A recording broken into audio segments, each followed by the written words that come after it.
Good morning student. हमारा topic चल रहा है विश्व मानव अधिवास। और विश्व मानव अधिवास में हमने दो प्रकार के अधिवास करने हैं, जिसमें एक प्रकार के अधिवास ग्रामीण अधिवास को हमने कर लिया। तो दूसरा जो हमारा अधिवास का प्रकार आता है या जो वर्गीकरण आता है वो है नगरीय अधिवास।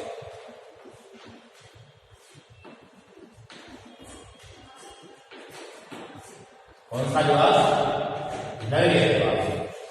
कल जो हमारा वीडियो था उसमें हमने नगरीय अधिवास किसे कहते हैं, इसके लिए क्या क्या आवश्यक भौगोलिक दशाएं चाहिए उनके बारे में अध्ययन किया। इसके साथ साथ ही नगरीय अधिवास की क्या विशेषताएं होती हैं वो चल रही थी। तो उनमें हमने 3 मुख्य विशेषताएं जो थी वो करनी थी। और जैसे उच्च जनसंख्या घनत्व, तीव्र गतिशीलता, ठीक है ना, इसके अलावा पक्की सड़कें और पक्के मकान। चौथा जो हमारा रहेगा वो रहेगा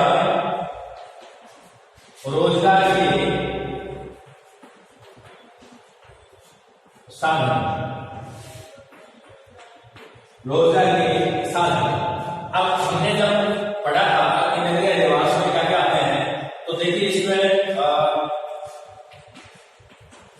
यातायात है, आपकी शिक्षा है, आपके उद्योग है, चिकित्सा है,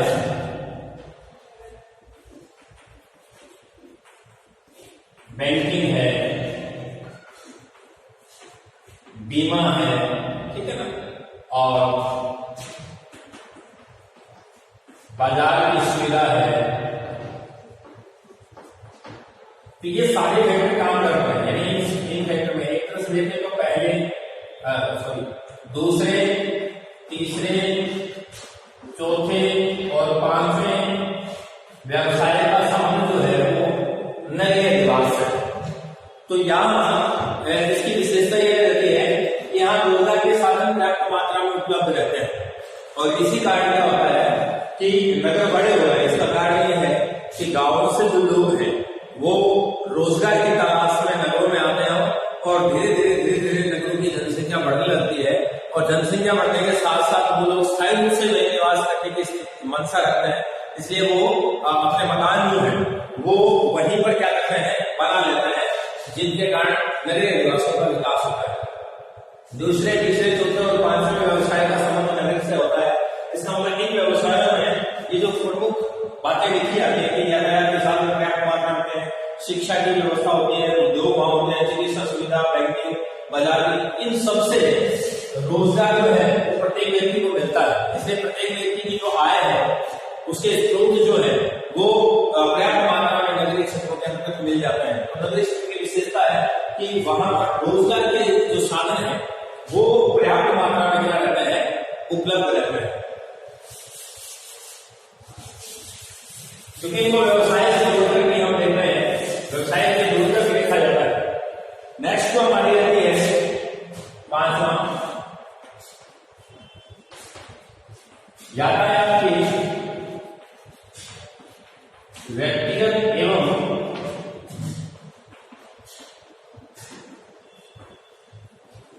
सार्वजनिक साधन। यातायात के जैसे ग्रामीण क्षेत्र में हमने देखा, ग्रामीण क्षेत्र की जो समस्या थी उसमें एक समस्या क्या आ रही थी, यातायात के साधनों की आ रही थी। नगरीय क्षेत्र में इसकी कोई ऐसी समस्या नहीं, बल्कि ये तो इसकी विशेषता मानी जाती है। जैसे कि सार्वजनिक यानी सभी लोग जिसका सार्वजनिक का मतलब हो गया सभी लोग जिन संसाधनों का उपयोग करें, जैसे रास्ता रोडवेज है, हम ट्रेन है, ठीक है ना, लोक परिवहन है, तो इनका हम सभी लोग क्या करते हैं, उपयोग करते हैं। तो इसलिए जिन साधनों का उपयोग सारे लोग करें, सभी लोग करें, है ना, उनको क्या कहते हैं, सार्वजनिक कहते हैं। सार्वजनिक का जो मूल शब्द है वो है सर्वजन। सर्व का मतलब सभी, जन का मतलब लोग, सभी लोग जिनका उपयोग कर रहे हैं उनको हम सार्वजनिक कहते हैं। अब सार्वजनिक किसके रूप में आया, यातायात। तो यातायात जैसे ट्रेन है, तो ट्रेन में किसी की खुद की व्यक्तिगत नहीं है, सभी लोगों के लिए है। रोडवेज की बस वो सभी के लिए है। आपके राजस्थान लोक परिवहन सेवा जो है वो सभी के लिए है। इसके अलावा अन्य भी जो निजी बसें वगैरह चलती हैं वो भी सभी के लिए होती है। एक होती है व्यक्तिगत साधन, जैसे मेरा मोटरसाइकिल है, कार है, जीप है या ट्रक है या खुद की कोई बस है जो सिर्फ अपने यूज में ली जाती है, ट्रैक्टर है, तो ये सारी चीजें होती है वो व्यक्तिगत होती है। तो नगरीय क्षेत्र की विशेषता होती है कि यहाँ व्यक्तिगत संसाधन में यातायात के साधन खूब होते हैं और एक स्थान से दूसरे स्थान पे जाने के लिए सार्वजनिक साधनों की उपलब्धता भी खूब होती है।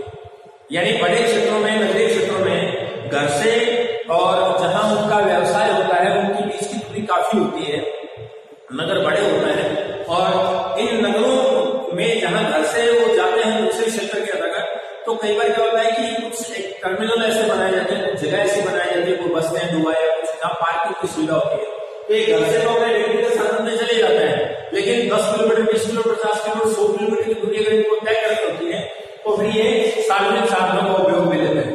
जैसे मुंबई में लोकल ट्रेन चलती है, तो लोकल ट्रेन में सभी प्रकार के सामान्य जन भी होते हैं और कुछ मध्यम वर्गीय जो उनकी अच्छी खासी व्यवस्था होती है, घर में होती है, 3-4 व्यक्तिगत साधन भी होते हैं यातायात के, व्यक्ति को कौन से करते हैं, सार्वजनिक में करते हैं। तो सार्वजनिक संसाधनों की व्यवस्था खूब रहती है, उपलब्धता यातायात के व्यक्तिगत संसाधन भी ज्यादा मिलते हैं और सार्वजनिक संसाधन भी ज्यादा मिलते हैं। ये भी नगरीय संसाधनों की क्या है, विशेषता है, ठीक है ना। फिर है उच्च शिक्षण व्यवस्था एवं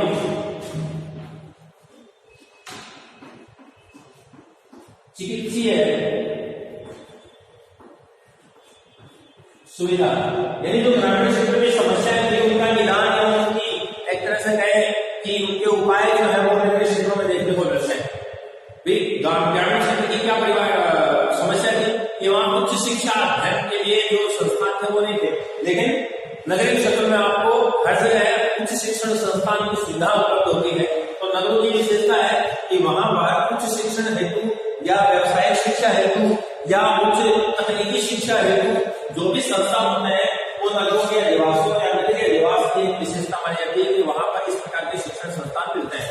इसके अलावा चिकित्सा सुविधा की उच्च स्तर की जो चिकित्सा सुविधा होती है उनकी उपलब्धता भी नगरीय क्षेत्रों के अंतर्गत देखने को मिलती है, नगरीय अधिवासियों में देखने को मिलती है। तो नगरीय अधिवासियों की विशेषताओं के अंतर्गत अगर मिले तो उसमें अगर आपको अधिक पढ़ाई करनी है, हमने देखा था कि ग्रामीण क्षेत्र में 10वीं 12वीं के बाद में अगर आपको उच्च शिक्षण लेना तो आपको आना पड़ेगा, नगरों में आना पड़ेगा। क्यों? क्योंकि नगरों की विशेषता है कि वहां पर उच्च शिक्षण संस्थान उपलब्ध रहते हैं। तो उच्च शिक्षण संस्थान की वहां व्यवस्था पर्याप्त मात्रा में मिलती है। इसके साथ साथ आपने देखा होगा कि नगरीय जो ग्रामीण परिवेश हमने पढ़ा था उसकी समस्या में यह था कि वहां चिकित्सा सुविधाओं का अभाव पाया जाता है, या वो स्वास्थ्य केंद्र होता है या वो नर्स होती है, अधिकतम मतलब फर्स्ट एड टाइम में ही कोई चीज मेजर मिल जाए, गंभीर बीमारी के लिए उनको या कुछ बड़ी ग्रेजुएटी होने के कारण उनको नगरों में जाना पड़ता है। तो नगरों के लिए जाने के लिए जिन सुविधाओं की आवश्यकता होती है वो सारी सुविधाओं का अभाव ग्रामीण क्षेत्र में पाया जाता है। लेकिन उन अभावों को ध्यान में रखते हुए अगर आपको अधिक उच्च स्तर की चिकित्सा सुविधा चाहिए तो आपको नगरीय क्षेत्र में आना पड़ेगा। क्यों? क्योंकि नगरीय अधिवासियों की विशेषता है कि वहां पर उच्च शिक्षा और उच्च चिकित्सा सुविधाएं उपलब्ध होती है, यानी आपको हर प्रकार के बड़े से बड़े हॉस्पिटल मिल जाते हैं। तो ये नगरीय अधिवासियों की विशेषता है कि उच्च शिक्षण व्यवस्था भी वहां उपलब्ध रहती है, सारे ऊंचे से ऊंचे जो अध्ययन के शिक्षण संस्थान होते हैं वो नगरों में उपलब्ध होते हैं। चिकित्सा सुविधा अगर आपको चाहिए तो वो भी उच्च स्तर की जो है वो नगरों में देखने को मिलती है। तो ये इसकी विशेषताओं के अंतर्गत आती है। इसके अलावा दूसरे ध्यान रखना है, साथ ही है 50% लोग 50% लोग ऐसा उसको थोड़ा सा समझने के हिसाब से इसको ले सकते हैं।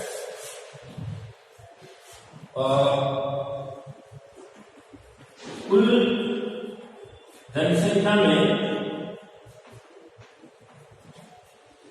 50%, यहां मैं 75% लिखा हूं, ठीक है ना। 50% लोग गैर कृषिगत कार्य में संलग्नता रहती है, ठीक है ना। ये चीज इसको ध्यान रखना, संलग्नता थोड़ा संलग्नता,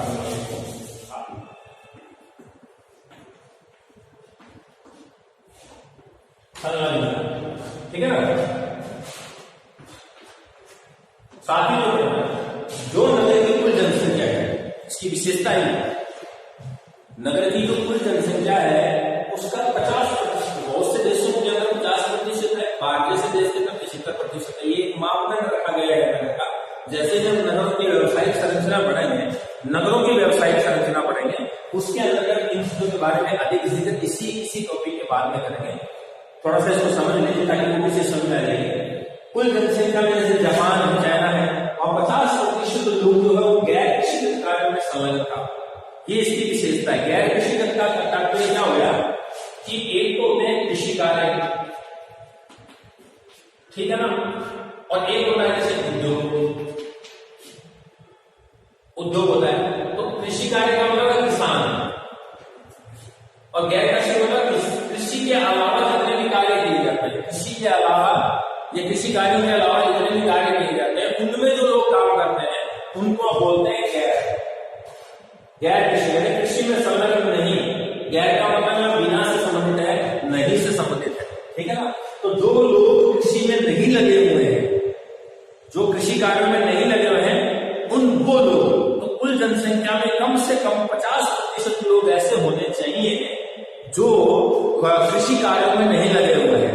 तो ये इसकी विशेषता। और भारत में ये रहता है कि किसी भी नगर की 75% जनसंख्या जो है वो कृषि कार्यों में नहीं लगी हुई हो, उसको नगर का दर्जा दिया जाता है, वो नगर की विशेषताओं में आता है। लेकिन हम विश्व लेवल पर पढ़ रहे हैं तो साथ में भारत का भी इसमें शामिल कर दिया है, समझ में आ जाएगा आपके। कुल जनसंख्या में जो नगर की कुल जनसंख्या है उसमें कम से कम 50% लोग ऐसे होने चाहिए जो दूसरे कार्यों में लगे हुए हो, कृषि कार्यों के अलावा जो कार्य है उन कार्यों में संलग्न रहे। तो ये नगर की विशेषता होती है कि नगर में कम से कम 50% लोग जो है वो गैर कृषिगत कार्यों में संलग्न होते हैं, ये इसकी विशेषता है। और भारत में ये नगर की जो विशेषता मानी जाती है उसमें 75% आता है। अगर हम भारत के संदर्भ में बात करें, भारतीय नगर की बात करें, उसमें ये जो मापदंड आता है वो कितना आता है, 75% आता है कि 75% लोग जो है वो कृषिगत कार्यों में, गैर कृषिगत कार्यों में क्या हो, लगे हुए, ठीक है ना, लगे हो। गैर कृषि में, कृषि में नहीं, कृषि में केवल 75% जो लोग हैं, यानी 3/4 जो जनसंख्या है वो गैर कृषि कार्यों में, और 1/4 जनसंख्या जो है वो कृषिगत कार्यों में लगे हो। ये भारत के संदर्भ में है। और 2/4 के हिसाब से अगर हम बात करें तो वो जो रहेगी वो कौन से रहेगी, गैर कृषिगत कार्यों की संलग्नता पूरे संसार भर के अंदर रहेगी, ठीक है ना। तो कृषि कार्य और गैर कृषिगत कार्य का समझ आ गया होगा। तो ये भी जनसंख्या, ये भी नगरीय अधिवास की विशेषता है कि नगरीय अधिवासों में 50% लोग जो है वो कृषि कार्य करते हैं, और 50% लोग कृषि के अलावा जो कार्य होते हैं उनमें उनकी संलग्नता रहती है। ये नगरीय अधिवासियों की क्या आती है, विशेषताओं के अंदर इसको शामिल करते हैं। इसके बाद में आगे जो आती है वो आती है,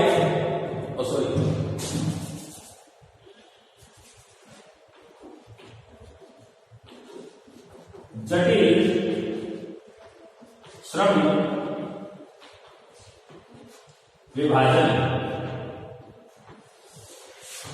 जटिल श्रम विभाजन ये एक तरह से जो वाणिज्य भूगोल पढ़ते हैं हम, या औद्योगिक भूगोल पढ़ते हैं, या आर्थिक भूगोल पढ़ते हैं, उनके संदर्भ में है, प्रबंधन के संदर्भ में है कि हम किसी भी कंपनी को बढ़ाने के लिए किस प्रकार की मैनेजमेंट रखें। तो उस मैनेजमेंट में एक चीज ये भी आती है, टेक्निकल प्रोसेस में आती है जटिल श्रम विभाजन। कोई भी कार्य किया जाता है, ठीक है ना, तो उसमें किसी न किसी प्रकार की जटिलता रहती है, और जटिलता के कारण क्या हो सकता है कि किसी एक पक्ष पे तो ज्यादा ध्यान दिया जा सकता है लेकिन अन्य पक्षों पर ज्यादा ध्यान नहीं दिया जाता। इसके कारण क्या होता है कि जो उत्पादन किया जा रहा है या जो कार्य किया जा रहा है उसका सही रिजल्ट नहीं आता। इसलिए वो क्या किया जाता है कि नगरीय क्षेत्रों के अंतर्गत हर कार्य का एक विभाजन कर दिया गया है। हर कार्य को बनाने के लिए, चाहे वो उद्योग से संबंधित हो, चाहे वो यातायात से संबंधित हो, चाहे वो संस्थानों से संबंधित हो, उनका एक अंदर की जो कॉम्प्लेक्शन है, यानी कि उसकी जो कॉम्प्लिकेशन जो एक सिस्टम रहता है, जटिलता रहती है उसके अंतर्गत, उसको हटा के और उनको अलग अलग भागों में बांटकर अध्ययन किया जाता है। उससे हम कहते हैं जटिल श्रम विभाजन। जैसे मान लो कोई कार बनाने वाली कंपनी है, कोई भी कार बनाने वाली कंपनी है, उस कार वाली कंपनी ने क्या किया कि सारी चीजें एक ही ब्रांड में, एक ही कंपनी के अंदर एक ही व्यक्ति और 10 व्यक्तियों को दे दी, और वो 10 व्यक्ति इंजन बना रहे हैं, 10 व्यक्ति टायर बना रहे हैं, कोई स्टीयरिंग बना रहे हैं, कोई ब्रेक बना रहे हैं, कोई बना रहे हैं।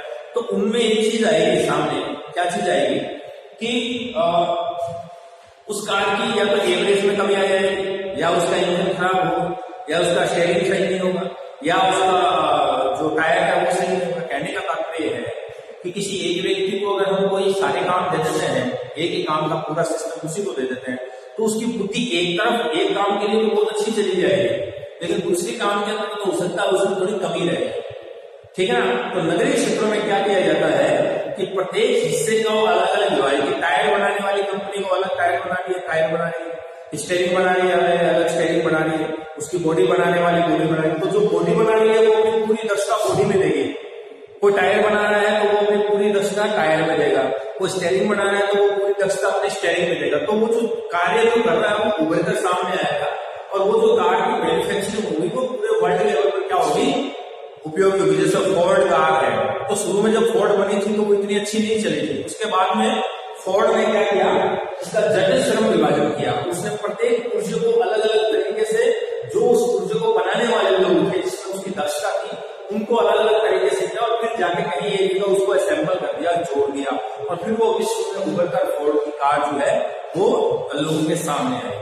तो नगरों में ये देखा जाता है कि किसी भी काम को एक ही जगह पर ना करके उन कामों को अलग अलग क्षेत्रों में विभाजित करके फिर उन काम को किया जाता है। तो ये देखने को मिलता है यहाँ पर, अलग अलग प्रकार के उद्योग देखने को मिलेंगे आपको। कपड़ा धागा बनाने वाला कपड़ा, सूत को साफ करने वाला मशीन, फिर धागा बनाने वाली मशीन अलग होगी, फिर कपड़े को बनाने वाला सिस्टम अलग होगा, फिर उसके बाद में रखने वाला सिस्टम अलग होगा। ये जो पूरा विभाजन किया गया श्रम का, जो एक श्रम पूरा कॉम्प्लिकेशन था, है ना, वो श्रम का क्या कर दिया, इसने विभाजन कर दिया। तो नगरों में इस प्रकार की विशेषता देखने को मिलती है हर क्षेत्र में, चाहे वो यातायात के साधनों की हो, चाहे आप उद्योग की व्यवस्था में हो, चाहे आपकी सामाजिक व्यवस्था में, सब चीजों के अंतर्गत जटिल श्रम विभाजन देखने को मिलता है। तो ये भी क्या है, विशेषता मानी जाती है। नेक्स्ट जो विशेषता आती है वो आती है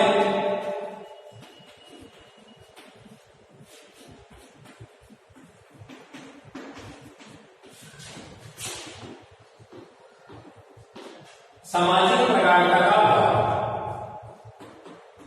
क्या है, सामाजिक प्रगाढ़ता।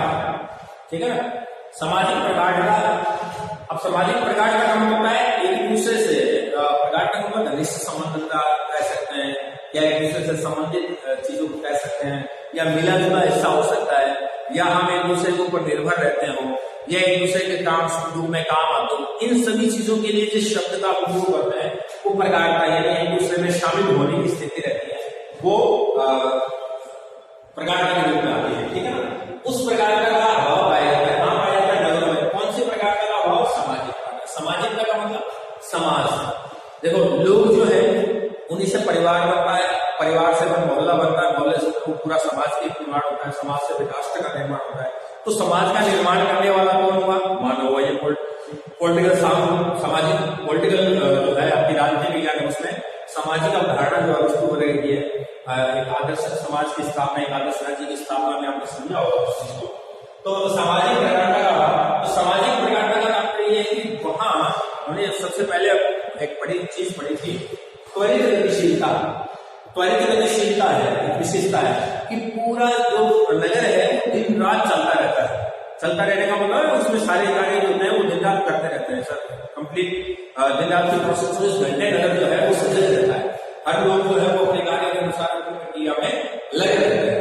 तो उस जटिल त्वरित गतिशीलता के कारण किसी को भी इतना समय नहीं है नगरों में कि वो सामाजिकता की जो प्रक्रिया क्रिया है उसके लिए समय निकाले, उनके पास समय नहीं है, क्योंकि वो इस तरीके से उनके कार्य होते हैं, कोई तरीके से इतने उसमें घुल जाते हैं, है ना, कि उनको अपने सामाजिकता का स्वरूप नहीं रहता। पहली बात क्या होती है, ये देखिए, पहली बात होती है कि नगरों में जनसंख्या बहुत ज्यादा है, इसलिए जो काम करने के लिए जाता है, जो कार्य करना है वहां पर, तो उसके लिए एक फैमिली में आपने उस समय देखा था, कुछ घटनाओं में आपने माना था कि बिल्डिंग्स जो होती है, ठीक है ना, वो क्या होती है, बहुमंजिला होती है।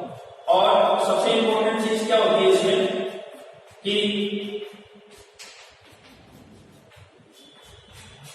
इस तरह की बिल्डिंग, अब इसी के अंदर कोई छोटा सा कमरा होता है, एक कमरे दो कमरे होते हैं, किसी में कलेक्ट बात होता है, वो एक कमरे का समझो एक पार्टी होता है, उसी पार्टी में निवास करते हैं। और सामाजिक का प्रकार का मतलब कि वो हस्बैंड वाइफ है ना और बच्चे, बस इतने रह सकते हैं। अगर माँ बाप उनके पास चले जाते हैं या समाज के लोग चले जाते हैं तो उनका जो खर्चा होता है वो सहन नहीं कर सकते लोग, क्योंकि उनके जो आय होती है उस आय के अकॉर्डिंग नगर के क्या होते हैं, खर्चे होते हैं।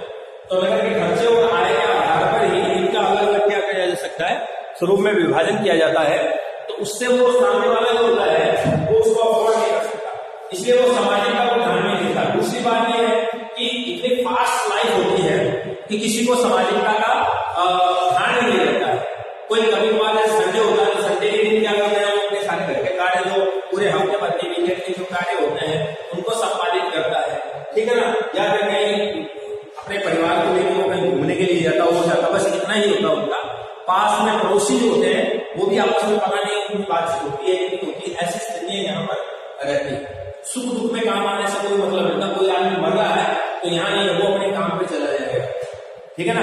किसी के कोई शादी विवाह है तो केवल उसी समय तक जाते हैं जब उनको वो खाने की व्यवस्था होती है कि खाना खाया और वहां से जो उनको देना होता दिया और उसके बाद में वापस चले जाते हैं। हेलो हाय तक की जो जिंदगी है वो नगरीय निवासों के अंतर्गत होती है, जिससे यह सामाजिक प्रकार का क्या पाया जाता है, अभाव पाया जाता है। इतनी घनिष्ठता नहीं होती जो ग्रामीण परिवेश में हमने पढ़ी थी।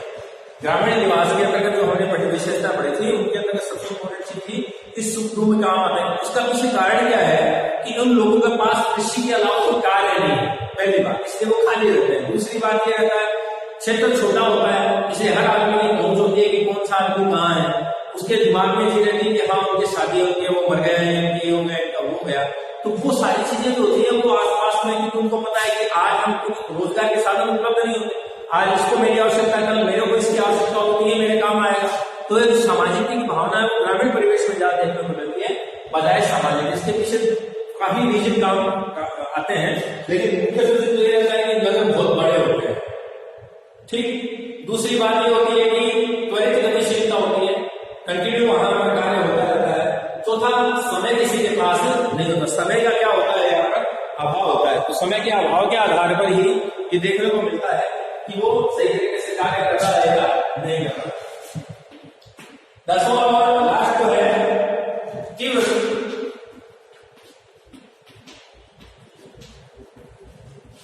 सामाजिक एवं आर्थिक अंतर। देखो सामाजिकता का अंतर देखने को मिलता है, तीव्र अंतर मिलता है। जैसे ग्रामीण परिवेश में सामाजिकता ज्यादा है, लेकिन यहाँ सामाजिकता अंतर क्या माना जाता है, ज्यादा माना जाता है। सामाजिक रूप से यानी जो व्यक्ति पैसे जिसके पास ज्यादा है, ठीक है ना, वो कम पैसे वाले और अधिक पैसे वाले के बीच में जो एक अंतर आता है वो साफ देखने को यहाँ पर मिलता है। अपने स्टेटस के आधार पर ही वहां पर लोगों को इज्जत दी जाती है, लोगों का महत्व दिया जाता है, ठीक है ना। वहां कोई इंसानियत नाम की व्यवस्था नहीं है। अगर आपके पास अच्छे पैसे हैं, अच्छी आपकी रेपुटेशन है, तो आपको समाज में उनका दर्जा है। अगर आप निम्न तबके के हो, सामान्य मजदूरी दिहाड़ी वाले व्यक्ति हो, तो आपकी सामाजिकता के अंतर्गत पहुंच क्या होती है, कम होती है। तो एक सामाजिकता का अंतर बहुत देखने को मिलता है। दूसरा इससे आता है कि जैसे सामाजिकता में घर है तो भाई कहीं तो बहुमंजिले इमारतें हैं और कहीं झुग्गी झोपड़ियां हैं, बिल्कुल मतलब सामान्य मकान के रूप में। तो ये डिफरेंस देखने को सामान्य रूप से मिल जाता है। अगर बड़ी बिल्डिंग बनी हुई उससे हम अंदाजा लगा लेते हैं कि इस व्यक्ति के पास काफी दौलत है, उसका पैसा है, रुतबा है, गाड़ियां हैं, बैंक बैलेंस है, जो भी है। और एक झोपड़पट्टी के हिसाब से हम देख सकते हैं कि इसकी कितनी आय होगी। तो नगरों में एक विशेषता है कि सामाजिक अंतर देखने को मिलता है, आर्थिक अंतर भी ये स्थिति में नजर आता है। ये स्थिति है कि उसके पास किसी के पास बहुत ज्यादा पैसे हैं और किसी के पास खाने के भी पैसे बहुत कम मिलते हैं, ठीक है ना। तो सामाजिकता नगरीय निवास के अंदर अंतिम जो विशेषता आती है वो आती है कि यहाँ पर सामाजिक अंतर देखने को मिलता है, आर्थिक अंतर देखने को मिलता है, रेपुटेशन का अंतर मिलता है, सम्मान नहीं मिलता है, पैसे वाला उसको सम्मान मिल रहा है या पैसे वाला उसको सम्मान नहीं मिल रहा है ना।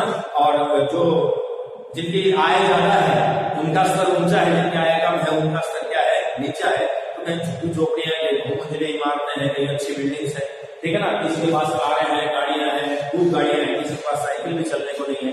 तो नगरों में इस प्रकार का एक अंतर देखने को महत्वपूर्ण रूप में पाया जाता है। तो ये नगरीय निवास की कुछ विशेषताएं थी और इनके आधार पर ही हम नगरों का वर्गीकरण करेंगे कि नगर कहते किसको है, किसको हम नगर कहेंगे। तो नगरों को इन्हीं विशेषताओं के आधार पर अलग अलग रूप से क्या करेंगे, विभाजित करेंगे, उनका वर्गीकरण करेंगे। आप इन सभी को बहुत ध्यान से आपको दो बार सुनना है, क्योंकि इसका लेखन का शुरू नहीं है, इससे पॉइंट्स है। तो पॉइंट्स के आधार पर जो मैंने बताया है आपको, उसको आप बहुत ध्यान से सुने और फिर अपने भाषा का इसको अगर आप लिखना चाहें तो आप लिख सकते हैं, ठीक है ना। देखो पूरे विश्व के अंदर पूरा विश्व जो है उनमें नगरीय निवासों की परिभाषा अलग अलग दी गई है। जरूरी नहीं भारत में दी गई है वो सारी जगह दी गई है, वही भारत में नहीं, ऐसा कुछ भी नहीं है। कुछ परिस्थितियां होती हैं, उन परिस्थितियों के आधार पर प्रत्येक विश्व के अलग अलग देशों में अलग अलग तरीके की उनकी नगर की परिभाषा दी गई है, ठीक है ना। तो नगर की परिभाषा किन आधारों पर दी गई है उनके बारे में हम जिक्र करेंगे। जैसे पहला आता है जनसंख्या का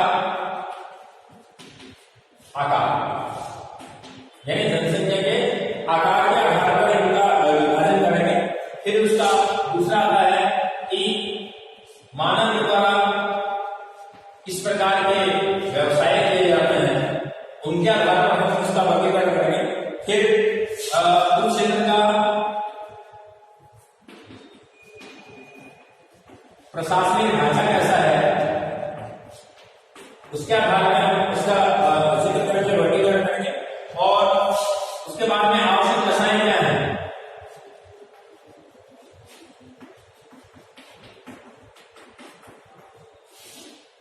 इन आधार पर हम लोगों का क्या करते हैं, वर्गीकरण करते हैं, ठीक है ना।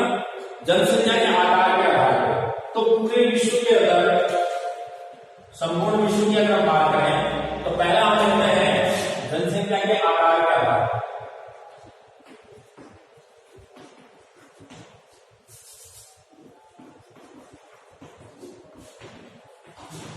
के आधार अब जनसंख्या के आकार यानी कि कितनी जनसंख्या होनी चाहिए जिसको हम नगर कहेंगे, मिनिमम कितने लोग किसी क्षेत्र में होने चाहिए कि जिसको हम नगर का क्या दे दें, दर्जा दे दें, ठीक है ना। तो एक तो जनसंख्या को आकार के आधार पर मान के बता सकते हैं कि इसको हम नगर कहेंगे, ठीक है ना। तो कहीं 250 से 300 लोग भी जहां रह रहे हैं वहां भी नगर का दर्जा है। और दक्षिण कोरिया के बहुत से ऐसे गांव हैं जहाँ 40,000 या उत्तरी कोरिया के ऐसे गांव है 40,000 लोग भी रह रहे हैं, लेकिन फिर भी उसको नगर का दर्जा नहीं है। वो बात आती है कि उनकी अन्य परिस्थितियां कैसी हैं जो नगर के लिए आवश्यक होती है। तो नगर की जो विशेषता हमने बताई, अगर वो विशेषता वहां उपलब्ध नहीं है तो चाहे कितने भी जनसंख्या हो उसको नगर का दर्जा नहीं दिया जा सकता। तो नगर का दर्जा देने के लिए प्रत्येक देश के द्वारा अपने अपने मापदंड रखे गए हैं और ये देखा गया है कि वहां की जनसंख्या, कुल जनसंख्या कितनी है, क्षेत्रफल कितना है, व्यवसायिक संरचना कैसी है, सुविधाएं उपलब्ध क्या क्या है, उन सभी को ध्यान में रखते हुए नगर का दर्जा दिया जाता है। लेकिन हम यहाँ टॉपिक जो ले रहे हैं उसको केवल हमारा जो बिंदु आ रहा है वो केवल एक ही आ रहा है, आकार, इसका जनसंख्या, यानी जनसंख्या के लोगों की संख्या के आधार पर अगर हम बात करें तो कितने लोग हैं, ठीक है ना। इस वजह से आगे ग्रीनलैंड है, ठीक है ना, डेनमार्क है, स्वीडन है, ठीक है ना, फिनलैंड है, डेनमार्क,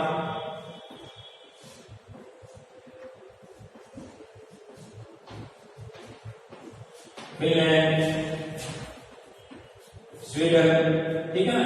ये ऐसे देश हैं, उत्तरी यूरोप के देश हैं, Norway, Sweden, Denmark, Finland, Iceland, ये सारे जो है। इन देशों के अंदर अगर 250 लोग भी हैं, 250 लोग हैं, तो उसको किसका दर्जा दिया जाता है? नगर का दर्जा दिया जाता है। किसका दर्जा दिया जाता है? नगर का।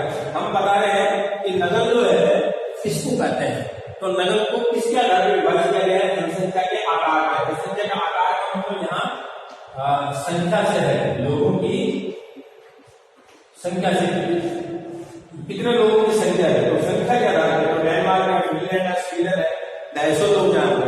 इसी प्रकार से अगर आइसलैंड है, ठीक है ना, इसी के बारे में क्या है?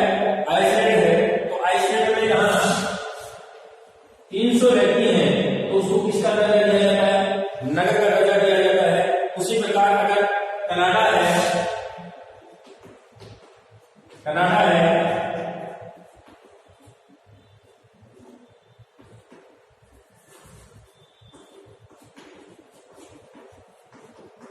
वेनेजुएला है, दक्षिण अमेरिका का देश है वेनेजुएला, ये उत्तरी अमेरिका का देश है कनाडा। तो कनाडा और वेनेजुएला है, तो वहां पर अगर 1000 लोग हैं, अगर 1000 लोग हैं, तो उसको किसका दर्जा दिया जाता है? नगर का दर्जा दिया जाता है। इसी प्रकार अगर हम देखें कोलंबिया का,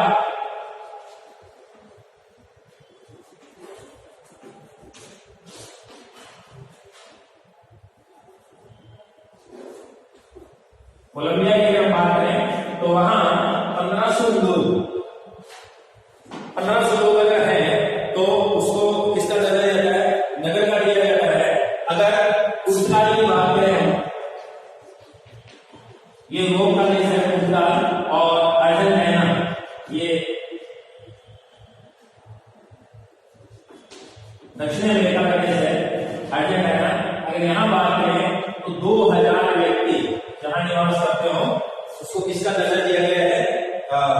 नगर का दर्जा दिया गया है। ये जो हम विभाजन कर रहे हैं, कि हम जनसंख्या के आकार के आधार पर इसका विभाजन किया जा रहा है। इसी प्रकार न्यूजीलैंड है, सॉरी स्विट्जरलैंड है, क्या है? थाईलैंड है, क्या है? यूएसए और थाईलैंड। तो यहाँ अगर 2500 व्यक्ति हैं, उसको नगर का दर्जा है। इसी प्रकार अगर हम बात करें जापान की, तो 3000 लोग यहाँ पर है, उसको किसका दर्जा दिया जाता है? नगर का दर्जा दिया जाता है, ठीक है ना। इसी आधार